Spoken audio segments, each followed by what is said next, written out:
Pastor Paul, you need to keep on preaching about money. These are great sermons.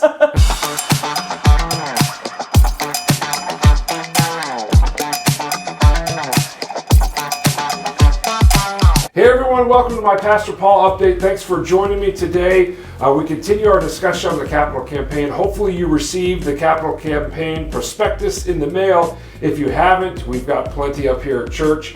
And so we just want to encourage you to check that out and start praying about your commitment to St. Mark's financially and our capital campaign. Today I have a few guests, Greg and Deb Voss, and before we talk with them, let me just give you a couple of reminders. First off are the 24s. Remember the 24s. So February 24th, March 24th, and April 24th. On February and March 24th, we have a Q&A forum here at church, 7 p.m. about the capital campaign. And then April 24th is our kickoff. So we'll have a huge celebration there, more details coming out about that. So if you have any questions about the capital campaign, remember those first two dates. The other thing I want to mention is coming up here March 3rd, Thursday, March 3rd, we have our Welcome to St. Mark's class. So if you are not a partner here at St. Mark's yet, but you're interested in becoming one, or maybe you know somebody who is, March 3rd is the date to attend. We just ask that you contact Sarah Bartlett. So it's sbartlett@faith-life.org, or you can go to our website to register. Let us know that you'll be there. We'd love to have you. We are a growing congregation, and these are exciting classes and fun, and so you won't want to miss it. So that's that date to consider as well. All right, the Vosses are in the house. All right, maybe I should do that when your sons are around. Would they get excited about that? Probably. I don't know. Would they? No, I don't think so. You two are famous because your faces are in the prospectus. I know you're excited about that. So if they look familiar to you, that's because they're in the prospectus and there's a quote there. And so thanks for coming and just sharing a little bit of time with us. What we're trying to do is we're trying to highlight partners at St. Mark's and how at different stages in life we can be generous. And so I've asked the Vosses to be with me because they're in a specific stage of life. Tell me about your family. You got two boys. What's going on? Where are you at in life? As you mentioned, we have two boys, Jake and Reed. They are both up at UNI right now. We've got Jake is a sophomore and Reed is a freshman. So they've been here at St. Mark's for, how long have you been here at St. Mark's? I should just ask that. Before they were born. Before they were born? 1999. We joined right at the time when this building was being built. Right. Okay, all right. So now, obviously today, your boys are gone. It's just much easier to give to the church, isn't it? Well, I don't know if that means we have more money or anything like that, right? Exactly. Like, none of that's really changed. There's still big financial obligations of having kids in college, for sure. Right. The thought for so many people is that I'll give when I have money, and that's just not how life works. It seems like you continue to have more financial obligations, like you said. Right. And so, let me ask you this. Why is it important for you to give at St. Mark's? I can jump on that one first. I guess giving is something that was always instilled to me from my parents. Growing up, they looked at their finances and they were very conservative on everything but giving to the church and their generosity to other people. And I don't think I really appreciated that when I was younger, but as I've matured and grown myself, I can now appreciate the fact of why and the feeling that they got with giving to the church. Yeah. That's pretty cool to have that history and that background.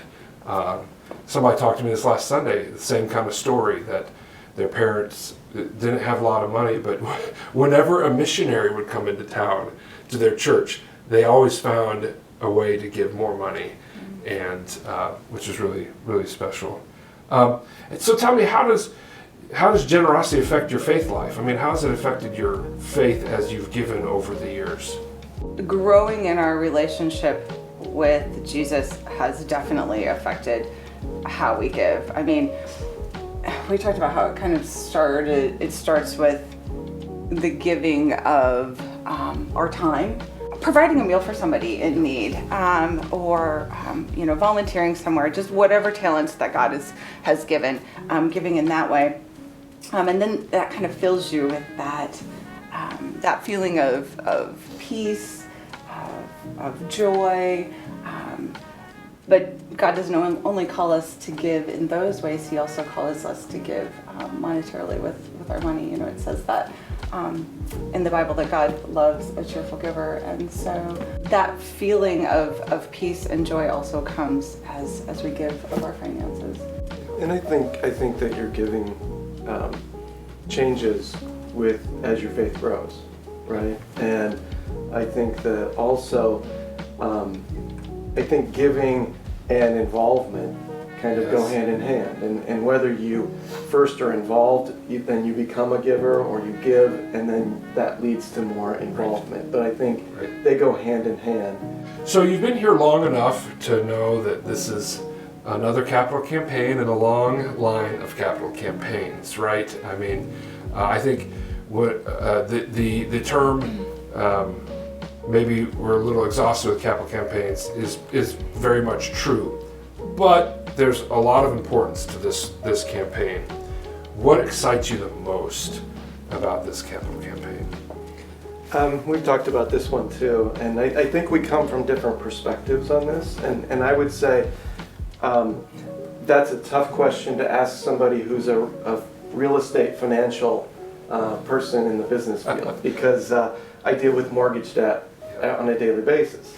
And I think that my outlook towards our debt has changed over the years, and with my involvement of being on council and getting to know how a church operates, my impression and my opinion of the debt has changed. Yeah. And knowing that we need these capital campaigns over and over and over and over again to pay the debt, my excitement comes from the fact that we're just focused on getting rid of the debt. Yeah. And seeing that that's the focus is really where my excitement lies.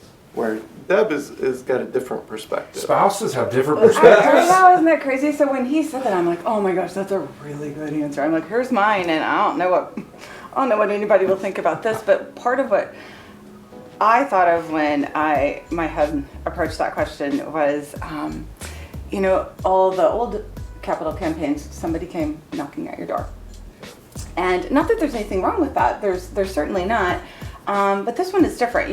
When someone comes knocking at your door, I can see that someone may feel pressured to give because of that. And so God calls us to give with a generous heart, out of the desire that he places in our heart. And maybe not everyone feels that way when there's a knock at the door. So what I'm super excited about with this campaign is we really are asking people to search within their hearts to what God is calling each one of us to give. And that doesn't mean necessarily just a quick, prayer shot up, hey God, what do you want me to do? And then not spend any time with that, but really spending time in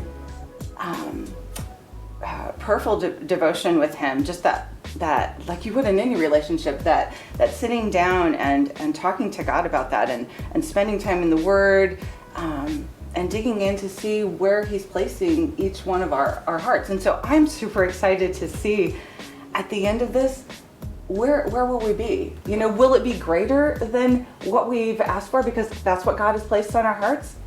Maybe. Will it be less? Maybe. But it doesn't matter because God's already there and he already knows, and he's going to do what he wants with that. And that's what I'm really excited about. Yeah, I'm kind of passionate about that, actually. That's good. I love it. How would you encourage others to step up in their giving? I guess it's kind of twofold for me. As Deb alluded to, it's God calls us to give, right, is number one. And number two, it makes me think of something that you brought up in one of your messages during this series. And so it shows you that I am listening. Oh, that's good.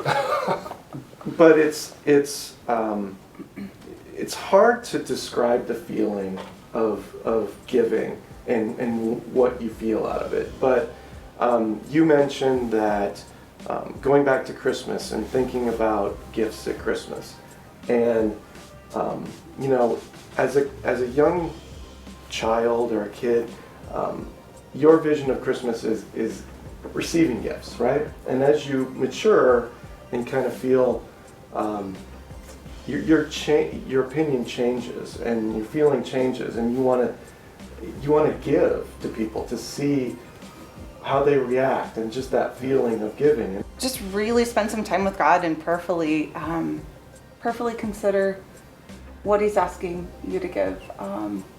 That blessing of giving is just, with a generous heart, is just far greater than you can imagine. The other thing I will say is, Paul told me that I'm supposed to encourage you because if we don't get 100% participation, that he's going to continue on with this sermon series until we do. That's right. That's a good one. I like that one. I had somebody come up to me actually this Sunday, a young boy, second grader, and he said, "Pastor Paul, you need to keep on preaching about money. These are great sermons." And I thought, wow, if I got that from a second grader, I'd like to post that someplace. That should be like a tweet shout out. Well, thanks for being here with me. I really appreciate this, and I hope that everybody else is encouraged with this conversations and the more that are to come as we talk about our capital campaign. So thanks again for being here. Yeah, thank you. Thanks for asking. Yeah, God's blessing everyone as you connect faith and life.